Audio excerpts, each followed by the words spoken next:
देवभूमि समाचार, बेबाक खबर, दमदार असर। नमस्कार, स्वागत है आपका दैनिक देवभूमि समाचार में। आज की खास खबर भगवानपुर से। भगवानपुर इमली रोड पर अवैध तरीके से कट रही कॉलोनी अब विवादों में घिरती नजर आ रही है। इसी संबंध में आज भारतीय किसान यूनियन बेदी ने भगवानपुर उप जिलाधिकारी को ज्ञापन सौंपते हुए कार्रवाई की है। तो वहीं भगवानपुर उप जिलाधिकारी के पास मीडिया के सवालों का कोई जवाब बनता नजर नहीं आ रहा है, जिससे साफ तौर पर खनन माफिया और तहसील अधिकारियों की मिलीभगत भी कहना गलत नहीं होगा। आखिर उप जिलाधिकारी भगवानपुर को वह कौन सा डर सताने लगा है जो मीडिया के कैमरे के सामने कुछ भी कहना मुनासिब नहीं समझ रही है। आखिर सच को डर कैसा, या फिर जो आरोप लगातार लग रहे हैं वो एकदम सटीक है, ये तो जांच का विषय है। वहीं भारतीय किसान यूनियन के राष्ट्रीय अध्यक्ष राहुल बेदी ने अवैध खनन न रुकने पर आंदोलन की बात कही है, तो दूसरी ओर खनन माफिया और अधिकारियों को बिल्ली चूहे बताने में भी गुरूज नहीं की। वहीं पीड़ित ने बताया कि रात के अंधेरे में खनन माफिया बिना खौफ के मिट्टी के डंपर चलाकर कॉलोनी का अवैध तरीके से भराव कर रहे हैं, जिसकी शिकायत एसएसपी हरिद्वार तहसीलदार भगवानपुर से की, मगर फोन करते ही डंपर रुक जाते हैं, जिससे पुलिस प्रशासन और खनन माफियाओं की मिलीभगत साफ नजर आ रही है। वहीं दूसरी ओर इसके शिकायत विकास प्राधिकरण अधिकारी से भी की, मगर वह भी आए और चले गए। अगर इसी तरह सिस्टम में खराबी रही तो किस तरह धरती को बचा पाएंगे। वहीं देखना दिलचस्प होगा कि क्या अधिकारी खनन माफियाओं पर कार्रवाई करते हैं या नहीं, ये देखने वाली बात होगी। भगवानपुर आज जो ज्ञापन दिया गया है वो दिया गया है अवैध खनन के रूप में।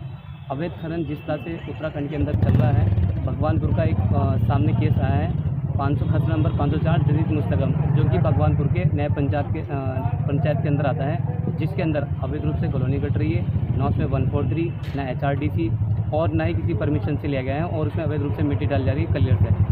के साथ साथ ज्वाइंट मजिस्ट्रेट रुड़की ने भी अलर्ट कराया है, विकास प्राधिकरण को अलर्ट करके यहाँ भेजा, पर कोई भी संज्ञान नहीं लिया जा रहा है। उत्तराखंड के अधिकारी सब शांत बैठे हैं और दिन में डंपर चलते हैं, रात को चलते हैं, किसी पे कोई कार्रवाई नहीं की जा रही है। उसी के संज्ञान में आज भारतीय किसान यूनियन के सब अधिकारियों ने उप जिलाधिकारी भगवानपुर के यहाँ अलर्ट किया है और अपनी सूचना प्राथमिकता देने का काम किया है। तो क्या मानना है, मिले हुए?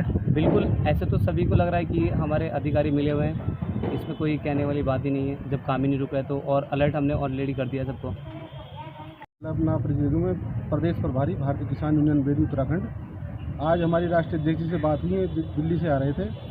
अवैध खनन को लेकर जो यहाँ पर सरगना है मिट्टी के, वो किसानों के खेत से मिट्टी उठा लेते हैं और किसानों को इसका परेशानी का बाद में सामना करना पड़ता है। उसके किसान के खेत से नोटिस प्रशासन के द्वारा भेजा जाता है, और जो मलाई चाट रहे हैं इनमें बीच में जो दलाल है मिट्टी के, वो मिट्टी भर रहे हैं। एक ऐसा ही वंडर हैगिंग कंपनी है रायपुर में, उसने भी लगभग 50,000 घन मीटर का घोटाला मिट्टी का किया हुआ है। अगर ये घोटाला मिट्टी का यहाँ पर बंद नहीं हुआ तो भारतीय किसान यूनियन के लगभग 1.5 करोड़ जितने भी किसान हमारे टोटल संख्या में हम पूरा उत्तराखंड बंद कर देंगे, अगर अवैध खनन पे कोई कार्रवाई नहीं हुई। क्या अधिवगत है इसमें? इस बात का भी जायजा लिया जाएगा। अगर कोई कार्रवाई इस पर नहीं हुई फिर ऐसा भी संज्ञान हो सकता है। साहब के पास आए थे, मैंने अभी 5 रोज पहले यहाँ पर जो खनन चल रहे हैं, और खनन के लिए हमारे स्वामी जी भी अनशन पे बैठे हुए हैं हरिद्वार की सीमा के अंदर। यहाँ जो खनन का इतना बड़ा व्यापार चल रहा है, अभी का ताज़ा मामला है कि 1800 घन मीटर की परमिशन ली गई और 15,000 घन मीटर मिट्टी डल रही है एक खेत में। उसी खेत से उठकर 10,000 घन मीटर दूसरे खेत में डल रही है। अवैध कॉलोनियाँ काटी जा रही हैं, उन पर विकास कार्य हो रहा है, और कोई भी अधिकारी इसके अंदर संज्ञान लेने को नहीं तैयार है। अगर इसी तरह चलता रहा तो उत्तरांचल की जो ज़मीन है ये भूकंप रहित तो पहले से ही तैयार है, और इसके ज़्यादा भूकंप के अंदर आने का इसका पूरा चांस है। अच्छा, आपने फ़ोन भी किया था किसी अधिकारी को? हमने फ़ोन इसलिए किया था कि जब अधिकारियों के बार संज्ञान देने के बावजूद भी, और इन्होंने कहा कि हमने कार्रवाई कर दी है, फिर भी डंपर चलते रहे। डंपर चलने पर हमने पुलिस को अलर्ट किया तो पुलिस ने 25 मिनट तक के हमारी कोई सुनवाई नहीं की। तो फिर कप्तान साहब से बात की, कप्तान साहब ने वहाँ पर पुलिस भेजी। पुलिस के बात करने से और वहाँ पर चलने से इतना वक्त लग जाता है कि पुलिस वहाँ पर पहले ही पता नहीं फ़ोन करके कह देती है कि भाई आपको यहाँ से निकल जाना चाहिए, छापा लगने वाला है। जैसे चूहे बिल्ली का मेरे अध्यक्ष साहब ने बताया, तो सारे के सारे 15 से लेकर 18 डंपर एकदम से गायब हो जाते हैं। और जब अगर एक आधा पकड़ा भी जाता है तो बड़े बड़े नेताओं की, राजनीतिक नेताओं की सोर्स के साथ उन्हें छोड़ा जाता है। अगर ऐसे ही किसानों के साथ होता रहा, अभी यहाँ पर चल रहा है जो खनन, इसके पास जो खेत हैं उन पे नाला जा रहा था, बीच से नाले के अंदर इतना ऊपर बम्बा लगा दिया गया, उस पर इस कदर पानी वहाँ भर रहा है। उनकी जो गेहूं की फसल हमारी आ रही है, हमारे भाइयों की, वो गरीब लोग हैं, वहाँ पर पट्टे आसामी कटे हुए हैं। किसी तरह तो उन्होंने अपने खाने पीने का इंतज़ाम किया, और फिर जब फसल करीब आ रही है तो फिर उसमें पानी भर कर उनको ख़त्म करने का जो काम किया जा रहा है इन उद्योगपतियों, इन अवैध खनन और जो ये अवैध कॉलोनियाँ काट रही हैं, तो इनके लिए अगर कोई आवाज़ नहीं उठाई गई तो हम भारतीय किसान यूनियन बेदी के पदाधिकारी और हम पूरे कार्यकर्ता सदस्यों के साथ यहाँ पर सड़क जाम करेंगे और धरना प्रदर्शन करेंगे जब तक कि ये काम नहीं रुकेंगे। क्या नेताओं के साथ साथ क्योंकि साफ नज़र आ रही है, मैंने बताया ना आपको कि वो कैसे नहीं चीज़ हो रहे हैं। 18 डंपर या 20 डंपर चल रहे हैं, क्या एक डंपर भी पुलिस को हाथ नहीं लग रहा है?